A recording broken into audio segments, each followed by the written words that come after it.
रोजगार हमी योजनेचं काम मी म्हणतो इथं बसलेल्या प्रत्येकाच्या गावात झालंय, बरोबर की नाही?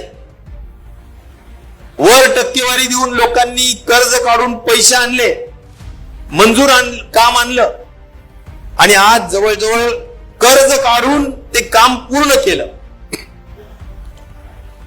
पण ते काम पूर्ण झाल्यानंतर अजूनही त्याला पैसे मिळत नाही. वर्ष झाले लोक कर्जाच्या खाईत आहेत. सध्या मीटर चालू आहे कर्जाचं. कार्यकर्त्यांनी काम करून टाकलंय पण त्याला मात्र शासन पैसे देत नाही. त्यामुळे रोजगार हमी योजनेच्या कामांच्या पैसे मिळत नाहीये. लिंकिंगच्या बाबतीतले प्रश्न आता जसं सांगितलं, जबरदस्तीनं लिंकिंग मध्ये तुम्हाला शेतीला लागणारी अनेक औषधं आणि काही गोष्टी खरेदी कराव्या लागतात.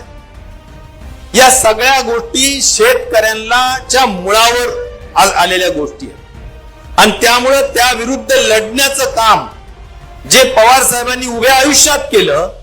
आपण जर पवार साहेबांचे विचाराचे पायीक आहोत तर या शेतकरी बळीराजासाठी जो अन्नदाता आहे, तो लाखोचा पोशिंदा आहे, त्याच्यासाठी त्याच्या हक्कासाठी लढण्याचं काम राष्ट्रवादी काँग्रेस पार्टी शरद पवार पक्ष केल्याशिवाय राहणार नाही.